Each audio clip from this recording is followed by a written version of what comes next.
Hi ನಮಸ್ಕಾರ. ನಾನಿವತ್ತೊಂದು stuffed ಹಾಗಲಕಾಯಿ fry ತೋರಿಸ್ತಾ ಇದ್ದೀನಿ. ತುಂಬ ಸಿಂಪಲ್ಲು. ಹಾಗಲಕಾಯಿ ಇಷ್ಟಪಡದೇ ಇರೋರು ಇದನ್ನು ಇಷ್ಟಪಟ್ಟು ತಿಂತಾರೆ. ಬನ್ನಿ ಹೇಗೆ ಮಾಡೋದು ನೋಡೋಣ. ನಾನಿಲ್ಲಿ ಫಸ್ಟಿಗೆ ಸಣ್ಣ ಸಣ್ಣ ಹಾಗಲಕಾಯಿನ ಸ್ವಲ್ಪ ಮೇಲ್ಗಡೆ ಸಿಪ್ಪೆ ತಕ್ಕೋತಾ ಇದ್ದೀನಿ. ಅದು ಮಧ್ಯೆ ನೀಟಾಗಿ ಸೀಳ್ಬಿಟ್ಟು ನೀವು ಅದರೊಳಗಿರೋ ಸೀಡ್ಸ್ನ ತಕ್ಕೋತಾ ಇದ್ದೀನಿ. ನೀವು ಹೆಚ್ಚು ಮಾಡೋದಾದರೆ ಸೀಡ್ಸ್ನು ಹಾಕ್ಬೋದು, ತುಂಬ ಟೇಸ್ಟ್ ಇರುತ್ತೆ. ಬಟ್ ಸ್ಟಫ್ ಆಗಿರೋದ್ರಿಂದ ನಾನು ಸೀಡ್ಸ್ ಅಷ್ಟು ತಕ್ಕೋತಾ ಇದ್ದೀನಿ. ಎಲ್ಲ ತಗೊಂಡಾದ್ಮೇಲೆ ಒಂದು ಪಾತ್ರೆ ಸ್ವಲ್ಪ ನೀರು ಹಾಕಿ ಬಿಸಿನೀರು ಹಾಕಿ ಒಂದು 10 ನಿಮಿಷ ಆ ಕಡೆ ಕುದಿಯೋಕೆ ಇಟ್ಬಿಡಿ. ಈ ಕಡೆ ಮಸಾಲೆಗೆ ಸ್ವಲ್ಪ ಎಣ್ಣೆಗೆ ಸ್ವಲ್ಪ ಜೀರಿಗೆ, ಹಸಿಮೆಣಸಿನ್ಕಾಯಿ, ಕರಿಬೇವು, ಸಣ್ಣಗೆ ಹೆಚ್ಕೊಂಡಿರೋ ಈರುಳ್ಳಿ, ಟೊಮೊಟೊನ ಹಾಕ್ಕೊಂಡು ಚೆನ್ನಾಗಿ ಫ್ರೈ ಮಾಡ್ಕೊಳ್ಳಿ.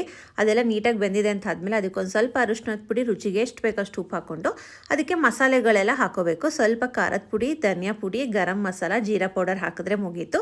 ಮಸಾಲೆ ಸ್ಟಫ್ ಏನು ಮಾಡಬೇಕೋ ರೆಡಿ ಆಗುತ್ತೆ. ಈ ಕಡೆ ಮುಂಚೆನೇ ಸ್ವಲ್ಪ ನೀರಲ್ಲಿ ಬೇಯಿಸ್ಕೊಂಡಿರ್ತೀರಲ್ಲ ಹಾಗಲಕಾಯಿಗೆ ನೀಟಾಗಿ ಸ್ಟಫ್ನ ಫಿಲ್ ಮಾಡಿಬಿಟ್ಟು ಎರಡೂ ಕಡೆ ಎಣ್ಣೆಯಲ್ಲಿ ಕ್ಲೀನಾಗಿ ಫ್ರೈ ಮಾಡಿದರೆ ಆಯಿತು, ಬೇಗನೆ ಆಗೋಗುತ್ತೆ. ಅದೇ ಮಸಾಲೆ ಪಾನಲ್ಲಿ ನೀವು ಎಣ್ಣೆ ಹಾಕ್ಕೊಂಡು ಕ್ಲೀನಾಗಿ ಎರಡೂ ಕಡೆ ನೀಟಾಗಿ ರೋಸ್ಟ್ ಆಗೋ ಥರ ಫ್ರೈ ಮಾಡ್ಕೊಳ್ಳಿ. ಉಳಿದಿರೋ ಮಸಾಲೆನೂ ಅದಕ್ಕೆ ಮಿಕ್ಸ್ ಮಾಡ್ಕೊಳ್ಳಿ. ನೀವು ಗ್ರೇವಿ ಬೇಕು ಅಂದರೆ ಸ್ವಲ್ಪ ನೀರು ಹಾಕೋಬೋದು ಈಗ, ಬಟ್ ಈ ಥರ ಡ್ರೈನೇ ತುಂಬ ಚೆನ್ನಾಗಿರುತ್ತೆ.